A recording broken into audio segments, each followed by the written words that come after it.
인사하겠습니다. 안녕하십니까?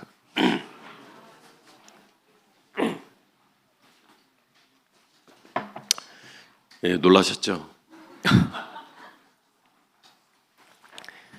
다 멀쩡한데 목소리만 안 나옵니다. 예, 예, 큰일 났습니다 이제. 예, 어제 목소리가 좀 안 좋았는데 좋을 줄 알았어요. 근데 마음 같지 않게 이렇게 목소리가 잘 안 나옵니다. 예. 카오스라는 단어가 우리말이 아니잖아요. 예, 그 독일어로 혼돈, 혼란, 무질서를 가리치는 말입니다. 어떤 제품에 카오스라는 용어를 사용하기도 하더라고요. 가정이든 교회든 정치 집단이든 카오스라고 하는 상황에 놓인다 이렇게 표현은 된다면 굉장히 어려운 상황이라고 말할 수 있겠습니다. 혼란스러운 상황이겠죠. 여러분의 가정은 혼란스럽지 않고 평안하십니까? 예, 아닐 수도 있고 또 평안하다가도 또 그렇게 혼란스러운 상황 가운데 놓일 수도 있고 그렇습니다. 근데 우리 서청주교회는 다행히도 지금 카오스적인 상황은 아닌 것 같습니다. 하나님께서 은혜를 베푸셔서 혼란스럽지 않게 하시는 것에 대해서 감사합니다. 네, 그러나 우리의 기대와 다르게 때로는 우리가 그런 카오스적인 상황 가운데 빠져들 수도 있습니다. 이유는 우리가 진정한 왕이 없을 때, 무정부적인 상태가 될 때 그것을 카오스라고 말할 수가 있겠습니다. 그래서 오늘은 사사기 강의 마지막 시간인데요. 사사기 19장부터 21장까지의 본문으로 진정한 왕이 없는 영적 카오스의 사례를 살펴봄으로써 우리 가정과 공동체에 영적 카오스가 오지 않도록 예방할 수 있으면 좋겠습니다. 진정한 왕이 없는 영적 카오스라는 제하에 먼저 확인해 보고 싶은 것은 가정의 카오스입니다. 19장 1절부터 몇 절을 읽겠습니다. 사사기 19장입니다. 1절부터 3절까지를 먼저 읽겠습니다. 이스라엘의 왕이 없을 때 그때에 에브라임 산지 구석에 거류하는 어떤 르이 사람이 유다 베들레헴에서 첩을 맞이하였더니 그 첩이 행음하고 남편을 떠나 유다 베들레헴 그의 아버지의 집에 돌아가서 거기서 넉 달 동안을 지내매 그의 남편이 그 여자에게 다정하게 말하고 그를 데려오고자 하여 하인 한 사람과 나귀 2마리를 데리고 그에게로 가매 여자가 그를 인도하여 아버지의 집에 들어가니 그 여자의 아버지가 그를 보고 기뻐하니라. 우리는 가정의 카오스라는 제하에 먼저 생각해 봐야 될 것은 하나님이 제정하신 결혼을 훼손하지 말아야 합니다. 이 본문에 나타난 레위인은 여호수아 20장에서 21장에 분배된 레위 성읍을 떠났습니다. 이스라엘 백성이 가나안을 정복하게 됐을 때 레위인들만을 위한 성읍이 정해져 있었습니다. 그런데 이 레위인은 일단 그 정해진 성읍을 떠난 레위인이었고 또한 한 가지 더 첩을 취했습니다. 하나님께서는 창세기 2장 24절에서 결혼을 제정하실 때 한 남자와 한 여자 사이에 이루어져야 할 것을 말씀하셨습니다. 그러나 그 이후에 죄가 사람에게 들어오면서 인간 세상에 들어오면서 사람들은 일부 다처제를 도입했고 많은 혼인에 대한 원래의 원칙에서 벗어난 이런 행동들을 일삼았습니다. 여러 아내와 첩을 두는 그런 모습들이 인류사 가운데 나타났는데 그것은 하나님께서 제정하신 제도가 아니고 타락한 인간이 하나님의 결혼의 원칙을 떠났을 때 발생했었던 일들입니다. 그런데 첩이라고 하는 존재는 아내와 또 다른 개념입니다. 첩과 이 레위인의 관계는 아내와 남편이면서 동시에 주종의 관계가 됩니다. 레위인은 첩을 좌지우지할 수 있는 그런 관계인 것입니다. 말 그대로 뒤틀린 결혼입니다. 올바른 결혼이 아니라 삐뚤어진 뒤틀린 결혼이라고 하는 것입니다. 하나님께서 남녀를 모두로 하나님의 형상으로 창조하셨습니다. 남자가 더 월등한 존재로 창조하셨던 기록이 없습니다. 남자와 여자가 다 하나님의 형상입니다. 둘 다 존귀한 존재입니다. 그러나 인간이 타락하면서 주종의 관계처럼 우열의 관계처럼 생각하게 되었고 심지어는 여자를 소유물로 여겼습니다. 동서 역사를 볼 때 여자가 사람 취급받은 것이 최근의 일입니다. 우리 미국 하면 기독교 국가 그리고 민주주의 국가로 우리가 인식하고 있지만 미국의 여자들이 선거권과 피선거권이 주어진 것은 아주 최근의 일이라는 사실을 생각해 보면 놀라운 일이죠. 어쨌든 하나님께서는 남자와 여자가 다 동등한 존재로 창조하셨습니다. 그런데 이렇게 레위인이 하나님의 제사장이 되는 사람이고 하나님을 받들어 섬기는 사람인데 하나님께서 제정하신 결혼의 원리를 떠나서 여자를 소유물로 생각하는 반하나님적인 문화를 그대로 수용해서 첩을 취했다라고 하는 것입니다. 그런데 이 첩은 어떤 이유인지 모르겠는데 그 레위의 가정을 떠나서 친정으로 돌아갔습니다. 우리말 번역에는 행음하고 이렇게 되어 있습니다. 그 첩이 행음하고 남편을 떠나 이렇게 되어 있는데 이렇게 원문 히브리어 원문을 보면 그 원문의 어근을 살펴보면 화를 내다, 미워하다 이런 의미를 또 가지고 있습니다. 그래서 이 여자가 행음했다기보다 이 문맥을 보면 이 레위인이 이 여자를 찾아가잖아요. 그래서 다정하게 말하고 데려오고자 했습니다. 행음했다면 이런 상황이 벌어질 수 없죠.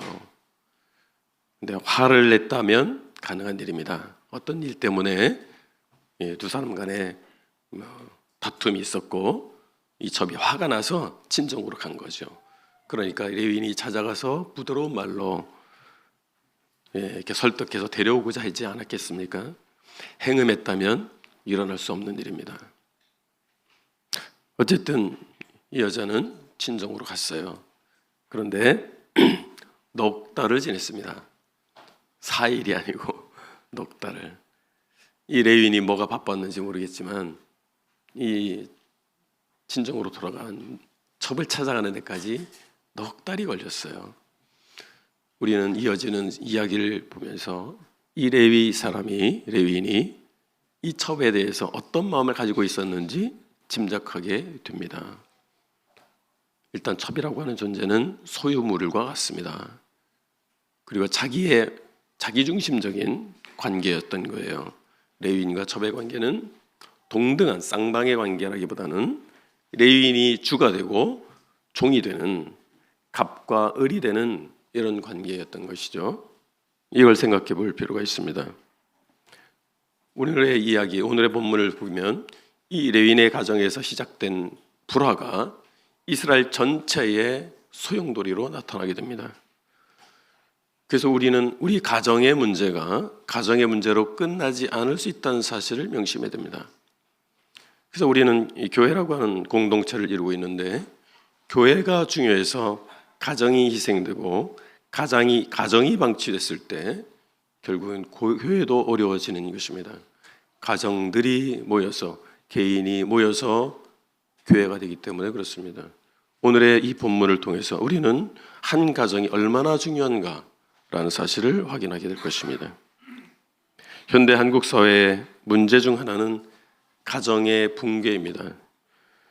통계청 조사 결과에 따르면 2022년 기준 한국 남자의 연령별 이혼 건수는 60대 이상이 20.8%, 50대 초반이 15.9%, 40대 후반이 15.1% 수준으로 나타났습니다. 60대 조심하십시오. 놀라운 것은 요즘에 그리스도인들 간에도 이혼하는 경우가 많다라고 하는 것입니다. 우리 브레드린 모임은 매우 이런 면에서 보수적인 입장을 취해왔습니다. 그래서 과거에 이혼하는 일은 상상할 수 없는 일이었어요. 모임 안에 형제 자매들이 결혼했는데 이혼하는 것은 상상할 수 없는 일이었습니다. 그런데 지금은 쉽지 않게 들을 수 있습니다. 그런데 성경은 혼인을 귀히 여길 것을 말씀하십니다. 모든 사람은 혼인을 귀히 여기고 침소를 더럽히지 않게 하라. 음행하는 자들과 간음하는 자들을 하나님이 심판하시리라. 혼인을 귀히 여긴다는 것은 단순히 불륜에 빠지지 않는 것까지 얘기하는 것이 아닙니다. 불륜에 빠지지 않았으니까 나는 혼인을 잘 유지하고 있다고 생각할 수가 있습니다. 불륜은 아주 극단적 케이스입니다. 그런데 불륜을 저지르지 않았다고 해서 그 가정이, 그 혼인이 문제없다고 생각하시면 안 되겠죠.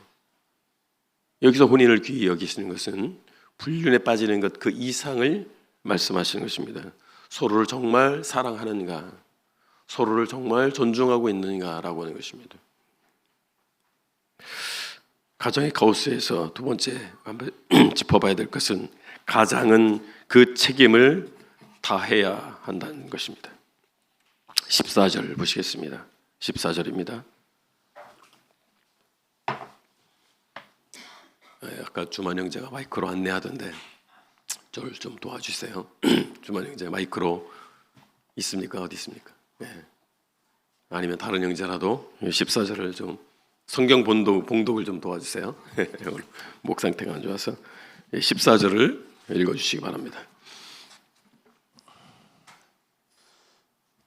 모두 앞으로 나아가더니 베냐민에 속한 기브아에 가까이 이르러 해가 진지라. 예, 15절까지 읽어주십시오. 15절. 기브아에 가서 유숙하려고 그리로 돌아 들어가서 성읍 넓은 거리에 앉아 있으나 그를 집으로 영접하여 유숙하게 하는 자가 없었더라. 이 레위인이 이제 그 친정으로 돌아간 그 첩의 집에 이르렀고, 아무튼 그 장인이 바로 안 보내줘서 한참을 이렇게 미루어서 결국 떠납니다. 원래 본인의 집으로 가는 길에 여부스 쪽을 갔다가, 여부스에는 당시에는 이스라엘이 다 점령하지 못한 곳이었습니다. 여부스에 머물지 않고 기브아로 갔어요. 기브아에 도착하니까 이제 저녁이 됐습니다. 기브아 광장에 있지만 누구도 이 객들을 자기 집으로 영접하지 않았습니다. 지금도 그쪽 지역에 가면 그런 문화가 있다고 해요. 베드윈이라고 하죠. 그 텐트 치고 사막에서 목축을 하거나 무역을 하는 이런 사람들 있잖아요. 그들 집에 가면 묻지도 말고 따지지도 말고 그냥 영접해서 먹여주고 재워줍니다. 그 사람이 어떤 사람인지 어디서 왔는지 묻지 않고. 근데 그들의 문화가 그래요. 손님 대접하는 것이 굉장히 상식화되어 있습니다. 그런데 누구도 초대하지 않았어요. 그때 당시에 그것이 보편적인 문화임에도 불구하고 그것이 이루어지지 않고 있는 것을 봅니다. 그런데 에브라임 지파의 한 노인이 물어봅니다. 말을 걸어요. 근데 이 사람들이 에브라임 사람이라는 걸 확인하고 그 이유 때문이었는지, 같은 에브라임 사람이라 그랬는지, 기브아는 베냐민 지파 영역이었거든요. 그 자기 집에 맞아들입니다. 여기 보니까 저녁 때에 한 노인이 16절입니다. 밭에서 일하다가 돌아오니 그 사람은 본래 에브라임 산지 사람으로서. 20절에 보면 그의 노인이 이르되 그대는 안심하라. 그대 쓸 것을 것은 모두 내가 담당할 것이니 거리에서는 유숙하지 말라 하고 21절 그를 데리고 자기 집에 들어가서 나귀에게 먹이니 그들이 발을 씻고 먹고 마시니라. 자, 여기까지는 평안한 상태였습니다. 그런데 불량배들이 그 동네 불량배들이 레윈이 묵고 있는 집 문을 두드리면서 그 집에 온 손님을 내놓으라고 요구합니다. 놀라운 것은 그들이 우리와 관계하리라, 동성애하겠다라고 하는 것입니다. 가나안 족속 가운데 동성애가 만연해 있었습니다. 근데 하나님께서는 아까 말씀드린 것처럼 결혼을 제정하실 때 한 남자와 한 여자로 제정하시고 모든 성적인 관계는 결혼의 울타리 안에서 이루어지도록 하신 것이죠. 그런데 지금 이스라엘 백성 가운데 있는데 그들 중에 그 사람들이 이 손님을 요구하면서 동성애하겠다라고 한단 말이에요. 참 심각한 상황이죠. 그들이 어떤 지경에 놓여 있는지를 산탄적으로 보여줍니다. 그런데 여기서 이 노인과 이 집주인과 레위인의 반응입니다. 중요한 것은 그 노인이 자기 딸을 내놓을 테니까, 딸을 넘겨줄 테니까 이 손님을 그렇게 하지 마라. 자기 처녀딸을 대신 내주겠다고 얘기하는 것입니다. 이게 참으로 충격적인 얘기잖아요. 한글 번역에서 잘 느껴지지 않는 히브리 원어를 그대로 그 뉘앙스를 살려서 직역하면 이렇게 번역할 수 있습니다. 욕보여라. 그리고 너희 눈에 좋은 대로 하라. 자기 딸을 내놓으면서 욕보이라. 너희가 좋은 대로 해라. 이렇게 말하는 거예요. 결국에는 레위인이 자기 첩을 내놓습니다. 불량배들에게 넘겨줬습니다. 자기들 마음대로 하도록. 그리고 불량배들은 그 여자를 밤새도록 능욕했습니다. 먼저 그 노인, 그 집주인은 자기 집에 있는 모든 사람을 보호할 책임이 있잖아요. 거기서 자기 딸을 제외해서는 안 되잖아요. 당시 문화가 여자를 소유물로 여긴다고 할지라도 이 사람은 하나님의 백성이지 않습니까? 하나님을 알고 하나님께서 사람을 어떻게 창조하셨는지를 알고 있는 사람이, 그리고 그 집의 가장으로서 그 집에 있는 모든 사람을 보호해야죠. 그리고 레위인 어떻습니까? 레위인도 자기 생명을 걸어서라도 자기 아내잖아요. 물론 본처는 아니지만 첩이지만 아내잖아요. 아내를 지켜야죠. 그 생명을 어디다 걸어야 할까요? 예, 남자들이 남자 구실해야 됩니다. 자기 가정을 위해서, 자기 아내를 위해서 생명을 걸 수 있어야 됩니다. 그것이 가장이죠. 그것이 주권자의 태도죠. 둘 다 무책임했습니다. 둘 다 비겁했습니다. 자기들이 살기 위해서, 자기들이 안전을 위해서 자기 딸을 내놓으려고 했고 자기 첩을 내놨어요. 자기 여자를 내놨습니다. 그리고 어땠습니까? 그들은 잠을 잤어요. 어떻게 잠이 옵니까? 잠을 잤어요. 그 여자는 밤새 고통을 당했습니다. 그리고 여자가 불량배에서 풀려나서 돌아와서 그 앞에 쓰러졌어요. 이게 그들이 진짜 깊이 잠들었다라고 하는 것을 알려주는 내용입니다. 계속 이 여자가 돌아올까, 이 잠을 못 자고 했다면 여자가 앞에 온 걸 몰랐을까요? 알았죠. 알았어야죠. 아침에 발견합니다. 동뜰 때의 여인이 자기 주인이 있는 그 사람의 집 문에 이르러 엎드려 밟기까지 거기 엎드러져 있더라. 27절 그의 주인이 일찍 일어나 자기 집 문을 열고 떠나고자 하더니 그 여인이 집 문에 엎드러져 있고 그의 두 손이 문지방에 있는 것을 보고, 이 두 손이 문지방을 향하고 있었어요. 필사적으로 집안으로 들어오고자 했던 것입니다. 필사적으로 살고 싶었던 것입니다. 그녀에게 그 밤은 지옥처럼 고통스럽고 어두웠습니다. 하나님의 통치를 받아들이지 않는, 하나님의 율법을 가소롭게 여기는, 가볍게 여기는 사람들 상황에서, 사람들이 사는 곳에서 힘이 없는 사람들은 비극과 고통을 맛보는 것입니다. 율법의 정신은 무엇입니까? 약한 자를 보호하는 것입니다. 율법이 없으면 약육강식의 세계 사상이 벌어지는 것입니다. 그런데 하나님의 백성이라는 사람들이 약육강식의 세상의 원리를 그대로 받아들이고 무책임하고 무정했습니다. 참으로 보호받아야 할 사람이 버려졌고 내팽개쳐졌다는 사실을 우리는 보는 것입니다. 우리의 가장들은 어떻습니까? 저도 집안의 가장입니다. 우리 교회에 여러 가장들이 계시잖아요. 우리 그리스도인 가정의 책임은 누구에게 있습니까? 가장에게 있는 것입니다. 그 책임의 첫 번째는 가족 구성원들의 영적 안녕을 책임지는 것입니다.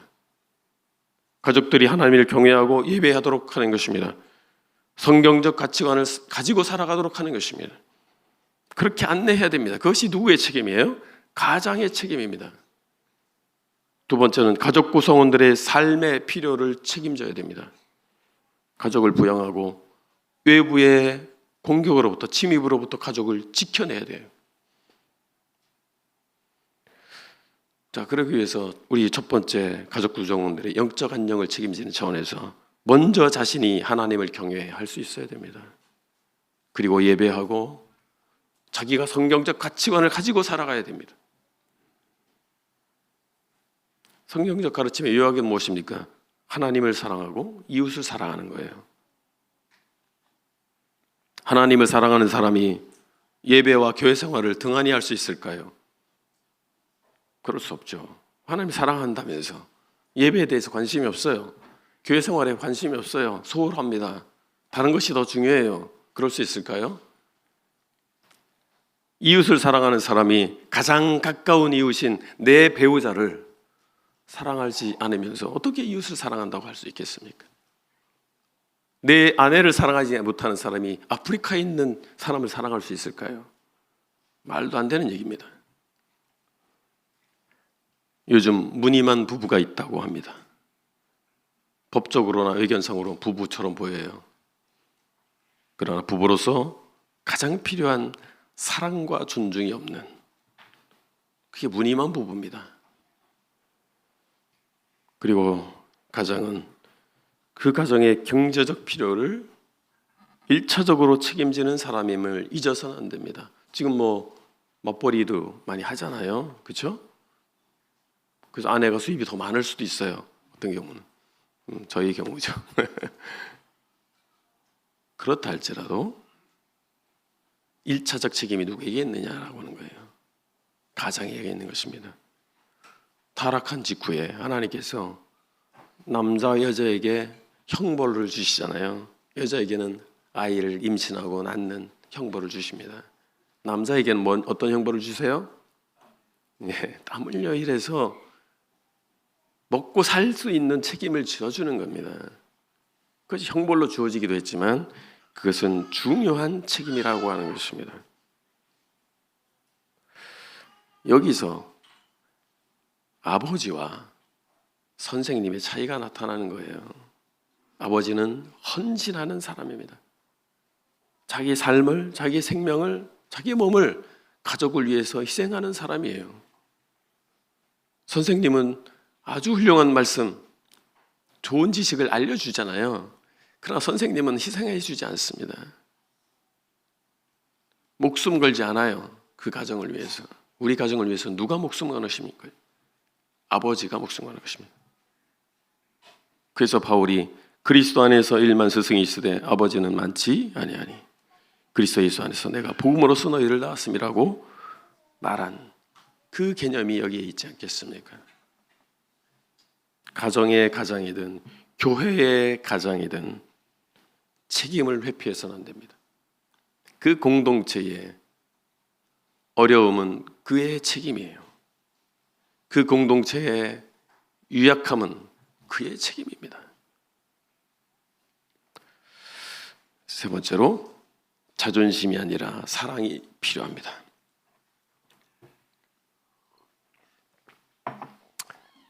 레위는 죽은 첩의 시신을 거두어서 고향으로 갑니다. 그리고 시신을 토막내서 이스라엘 전역에 보내요. 12토막을 내서. 왜 그랬을까요? 복수하고 싶은 거예요. 자기의 자존심이 상했어요. 그 복수심에 불탄 겁니다. 자기 아내인 자기 첩의 고통과 그의 억울함에 대해서 마음이 있었으면 이렇게 할 수 없었습니다. 그 안정이 없었어요. 자기 자존심이 중요한 거예요. 시신이 죽었다 할지 아무리 죽은 사람이라 할지라도 그의 시신을 훼손하는 것은 고인에 대한 기본적인 존중을 취하지 않은 겁니다. 그렇죠? 어떻게 아무리 죽었다고 해도 시신을 그렇게 훼손할 수가 있어요. 이 토막난 12동이로 토막난 이 여인의 시체는 많은 이스라엘 백성들의 분노를 자아냈습니다. 레위인은 그것을 의도한 거죠. 자기가 복수하고 싶거든요. 그래서 그 자극할 수 있는 방법, 가장 격렬하게 자극할 수 있는 그 방법을 취한 거예요. 죽은 첩에 대해서는 어떤 동정심도 없었던 겁니다. 존중하지 않았던 것입니다.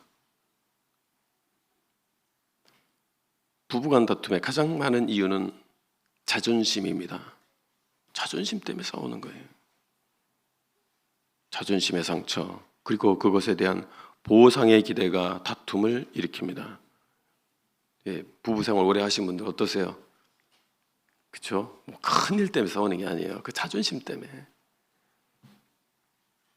그러나 우리는 자기 자존심만큼 상대방의 자존감을 존중할 필요가 있습니다. 우리가 서로 사랑하는 사이라면, 사랑해야 한다면 서로의 입장을 이해해야 돼요. 이해하려고 해야 됩니다. 내 자존심만 세우려고 하지 말고. 그리고 우리가 그리스도 안에서 성숙해졌다면, 우리가 예수님 믿은 지 세월이 가잖아요. 세월이 가면 어떻게 됩니까? 성숙해져야죠. 그랬다면 우리의 부부관계는 더 깊어질 것입니다. 더 하나님께서 원래 창조하신 그 부부의 모습으로 나아갈 거예요. 그렇게 성장해 가지 않겠습니까? 근데 결혼한 지 오래됐는데 오래될수록 부부간에 냉랭해지고 무늬만 부부가 된, 혹시 그렇지 않습니까? 아니면 저 깊어 가십니까? 마치 김장김치를 담그면 처음에는 그죠? 예, 처음에도 맛이 있는데 깊은 맛이 나지 않아요. 근데 숙성이 되면 어떻습니까? 깊은 맛이 납니다. 그것이 우리가 지향해야 할, 마땅히 우리의 부부가 예수 그리스도 안에서 오래됐다면 오래될수록 그래야 될 것입니다. 부부이신 분들, 상대방 남편이든 아내든 카톡, 이 핸드폰에 뭐라고 저장이 돼 있으세요? 왼수 덩어리 혹시 없겠죠? 우리 그리스도인들은.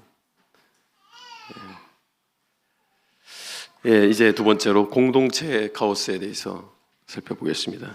제가 시간을 너무 많이 썼네요. 네, 공동체 카오스. 20장부터 보실까요? 20장 1절부터 5절까지 좀 읽어주시면 좋겠습니다.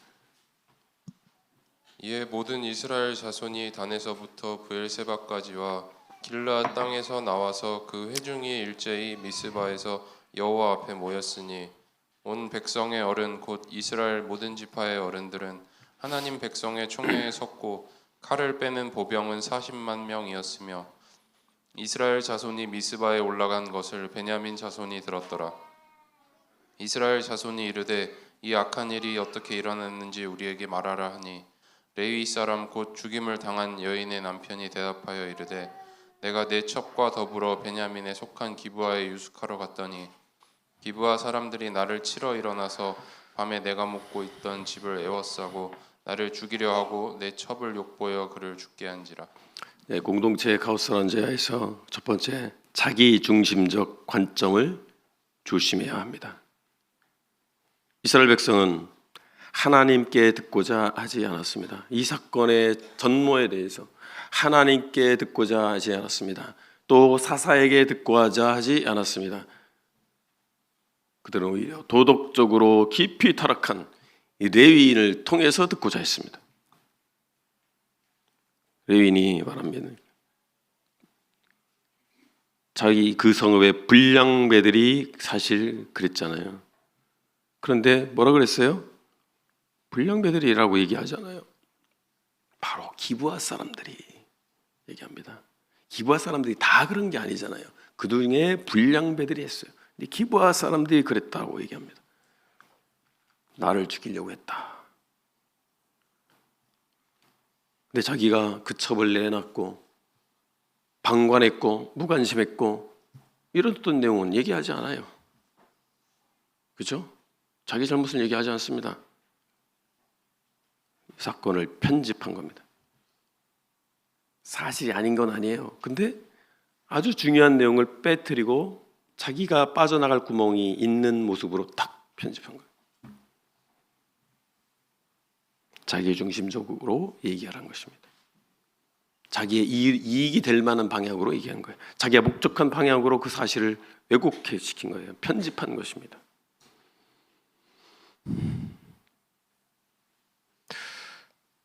보호하려고 하지 않았다는 사실, 그리고 그런 첩에 대해서 그렇게 무관심했던 부분에 대해서 말하지 않은 것입니다. 그러니까 이 말을 들은 사람들은 어떤 생각을 했겠어요? 레위는 아무 문제가 없어요. 피해자예요, 그냥.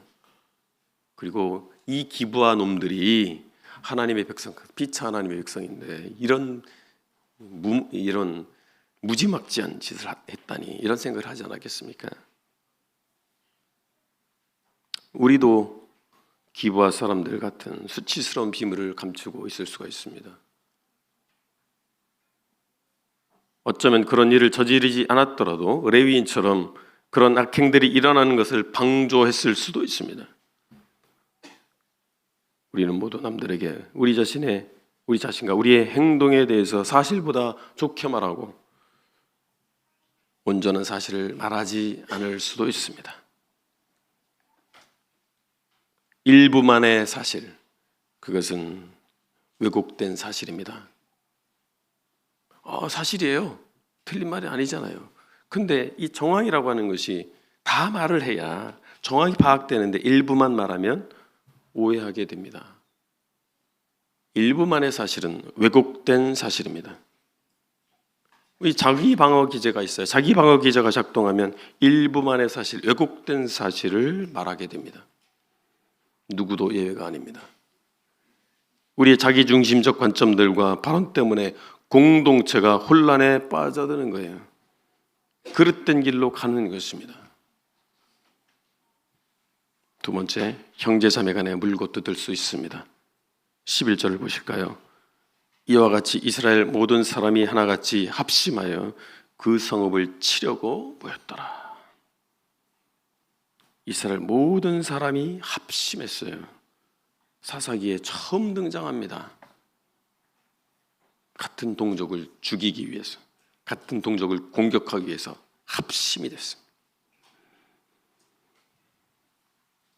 처음에는 이제 12절에 보면 강간범들을 내놔라 얘기합니다.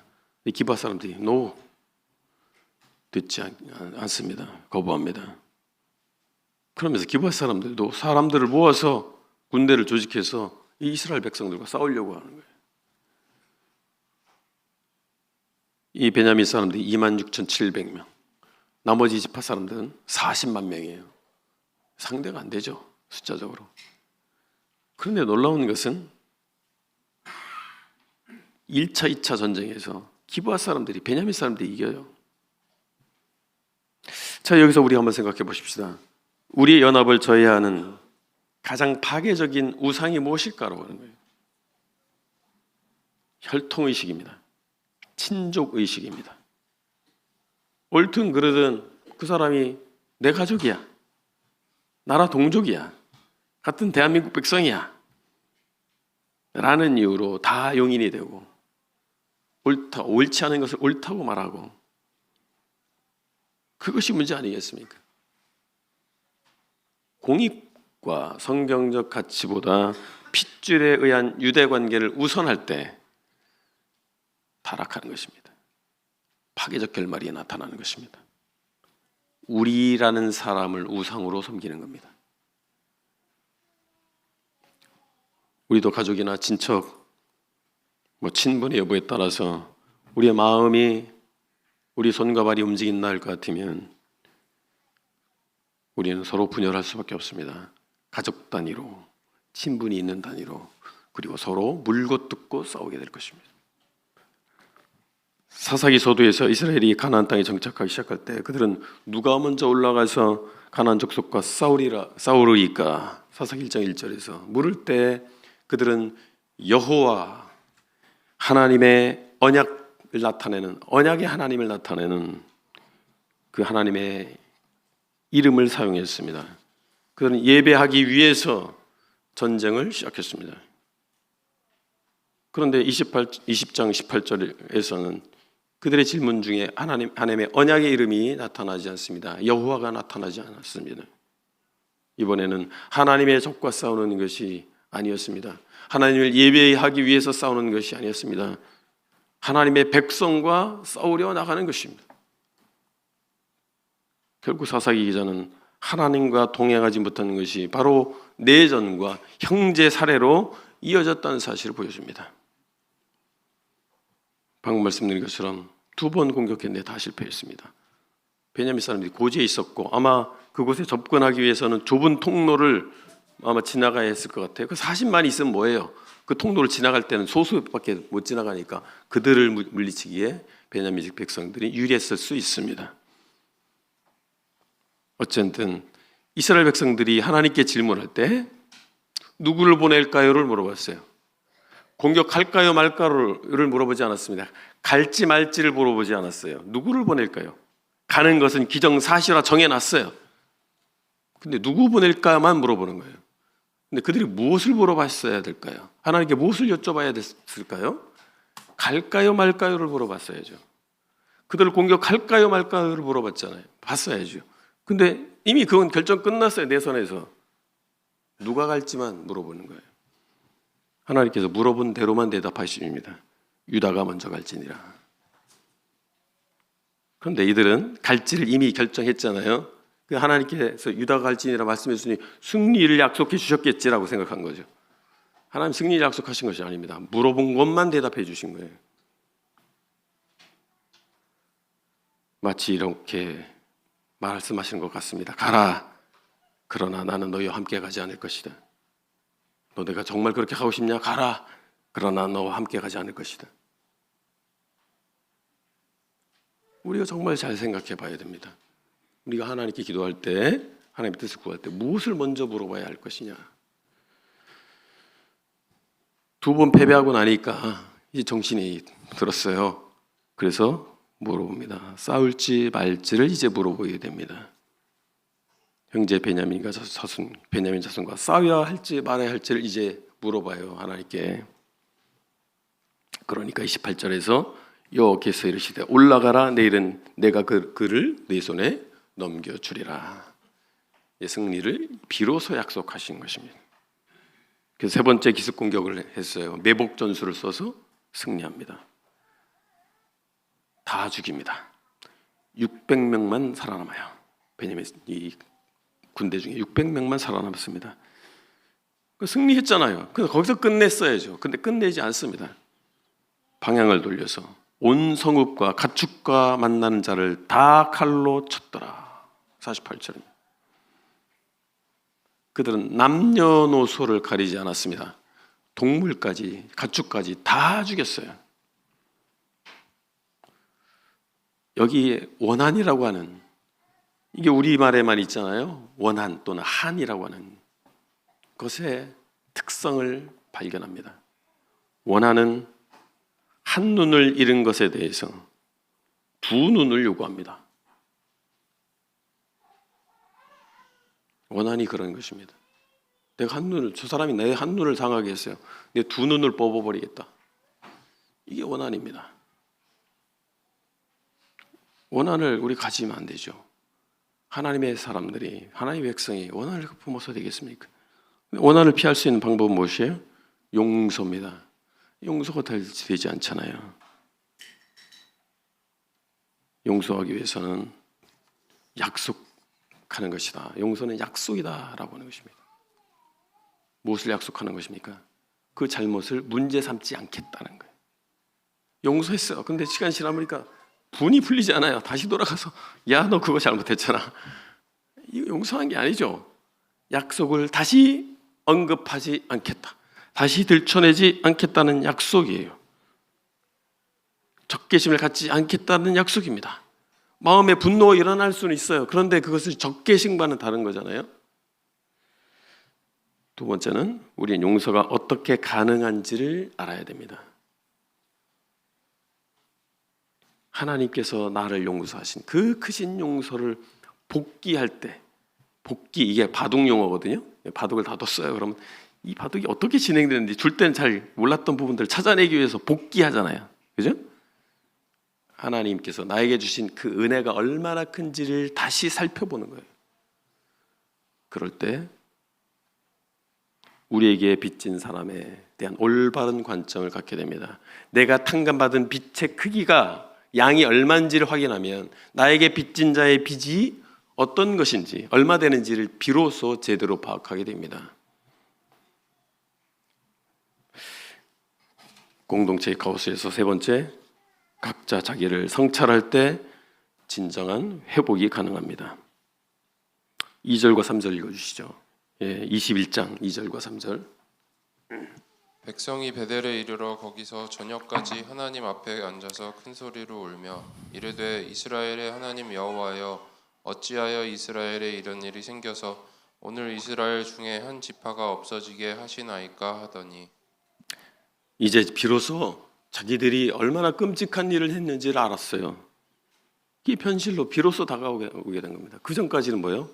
이 감정, 분노, 이거에 휩싸여 있었어요. 그래서 제대로 이성적으로 현실을 보지 못한 거예요. 다 죽여버린 거잖아요. 그 보니까 이스라엘 한 지파가 사라지는 거예요.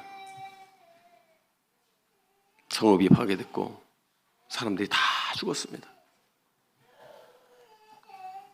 그리고 또 무슨 맹세를 했냐면 베냐민 사람들에게는 딸을 주지 않겠다. 이게 맹세까지 했어요. 그럼 이 사람들은 이제 몇 명 남지 않았거든요. 대가 끊어지는 거예요. 한 지파가 사라지는 것이죠.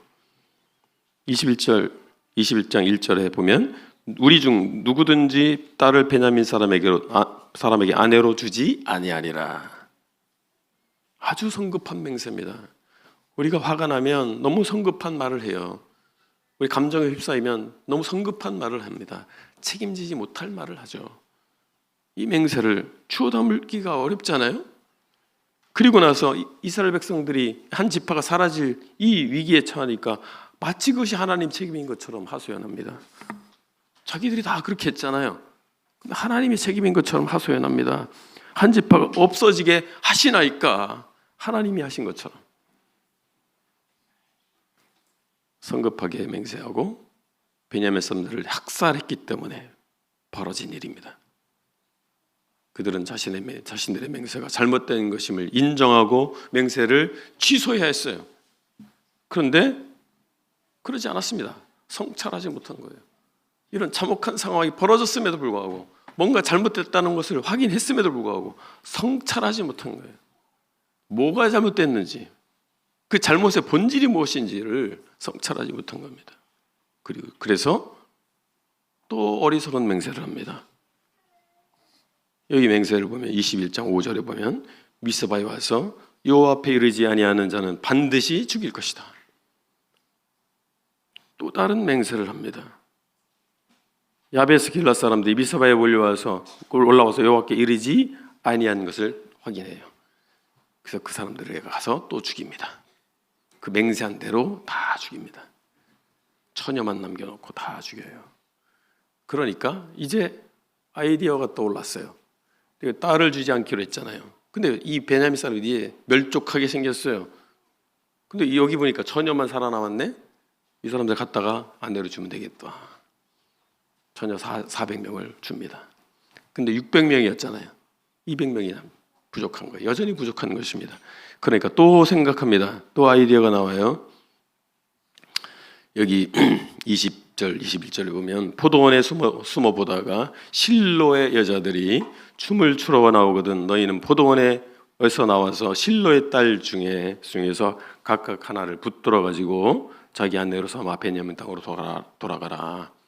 베냐민 사람들에게 얘기한 거예요. 뭐 정확하게 어떤 명절인지 알 수 없지만 이 명절에 이 아가씨들이 나와서 하나님 찬양하는 춤을 췄던 것 같아요. 근데 어떻게 하라는 거예요? 납치하라는 거예요. 납치해가지고 아내를 삼아라. 자, 여기서 야베스 길앗 사람들의 살아남은 생존한 여자들과 이 실로에서 이 명절, 여호와의 명절에 와서 춤추다가 납치된 여자들, 이 여자들의 삶은 어떤 삶을 살았을까요? 여러분 상상해 보십시오. 행복한 삶을 살았을까요? 자기 동족을 죽인, 자기 부모를 죽인 사람의 아내가 되는 거예요. 납치가 당해서 강제로 결혼해서 살아야 되는 거예요. 베냐민자 23절에 베냐민 자손이 그같이 행했다. 강간 살해에 당한 한 여자를 위해서 정의를 실행하려고 모인 회중이 한 지파 대부분을 죽였습니다. 두 마을의 처녀들을 납치 강간할 계획을 세우고 독려했습니다. 그리고 모두 집으로 돌아갔습니다. 무엇이 정의일까요? 그들은 정의를 실현한다고 모였어요. 그리고 그렇게 행했습니다. 그 결과는 무엇입니까? 마치 아무 일도 없었던 것처럼 그들은 가서 자기 처소로 돌아, 자기 고향으로 돌아, 자기 고일로 돌아가서 살았습니다. 이 사건을 통해서 이 여자들, 레위인의 첩과 그리고 그 도륙당한 사람들과 적들의 가정에 가서 살아야 되는 여자들과 납치당해서 강제 결혼해서 아이 낳고 살아야 되는 여자들과 그들의 인생에 대해서, 그들의 삶에 대해서 긍휼히 여기는 마음은 존재하지 않습니다. 이스라엘은 하나님 앞에, 하나님 율법, 즉 하나님 말씀 앞에 있지 않았습니다. 자기들의 감정에 부합한 대로, 그리고 자기들의 이성이 합리적이라고 생각하는 대로 행동했었던 것입니다. 그 결과 무엇입니까? 인권이 유린됐습니다. 그들이 들고 일어났던 이유는 인권이 유린됐다라고 판단했기 때문이었습니다. 그러나 그 판단은 옳았지만 그 행동으로 말미암아 수많은 사람들의 인권이 유린됐다는 사실입니다. 우리는 우리의 감정과 생각이 아니라 하나님의 말씀을 기준 삼아야 됩니다. 우리의 감정은 얼마든지 왜곡될 수 있는 것입니다. 정의를 부르짖지만 정의롭지 않을 수가 있습니다. 그래서 하나님 말씀으로 돌아가야 됩니다. 그럴 때 성경적 사랑의 공동체를 이룰 수 있을 것입니다. 성경적 사랑과 다른 경우를 우리 너무 많이 봅니다. 사랑을 너무 많이 말하지만 성경적 사랑이 아닌 경우를 봅니다.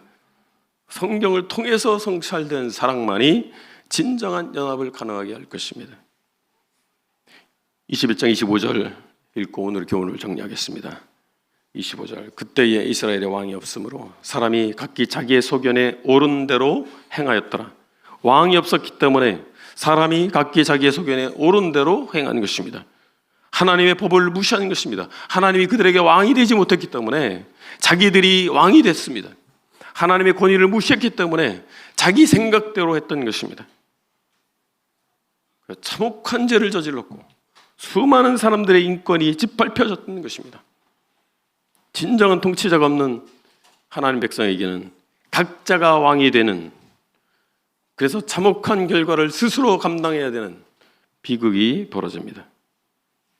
이스라엘 백성들은 악을 제거하기 위해서 일어났지만, 그리고 그들이 행동했던 그 결과에 대해서 또 다시 수습하기 위해서 육신적인 방법을 동원했습니다.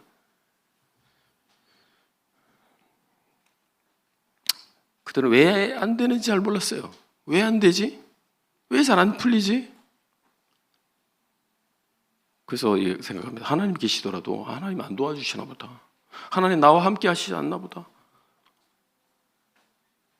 그러니까 하나님은 원망합니다. 원인은 어디에 있습니까?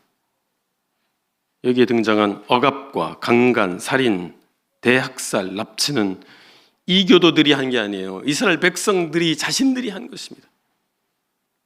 이스라엘의 최대의 적은 이교도가 아니라 이방 족속이 아니라 자기 자신이었습니다.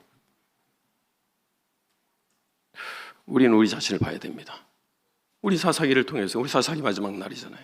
사사기를 통해서 우리 자신을 볼 수 있어야 됩니다. 우리 자신을 성찰해 봐야 됩니다. 우리 개인을 성찰해 봐야 됩니다. 우리 가정을 성찰해 봐야 됩니다. 우리의 공동체, 우리의 교회를 성찰해 봐야 되는 것입니다.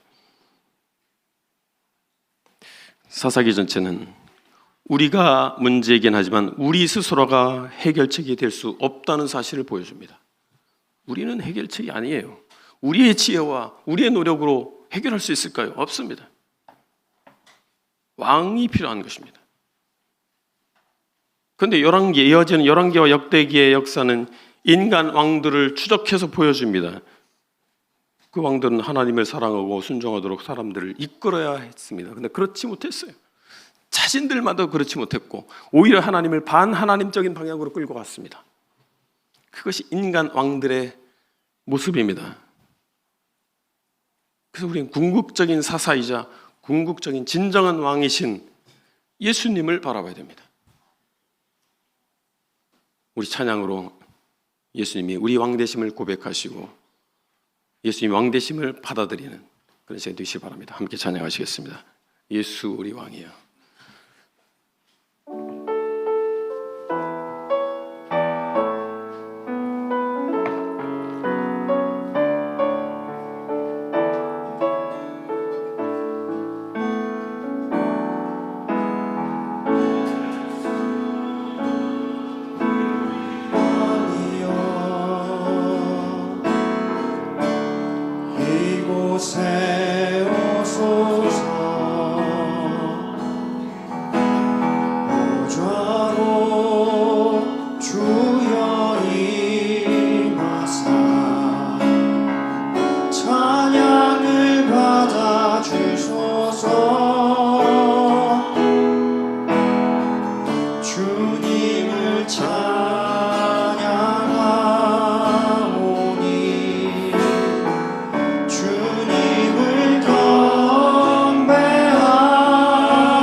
함께 기도하시겠습니다.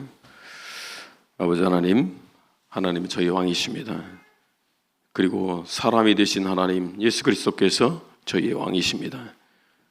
저희가 왕의 자리에 앉지 않고 하나님의 왕권을 인정하기를 원합니다. 저희 생각과 경험을 기준으로 살지 않고 하나님의 말씀을 따라 살기를 원합니다. 왕으로 저희 삶과 저희 교회 서청주교회에 좌정하셔서 저희를 통치하시기를 원합니다. 하나님만이 왕으로서 영광 받으시기를 원합니다. 예수 그리스도의 이름으로 기도했습니다. 아멘.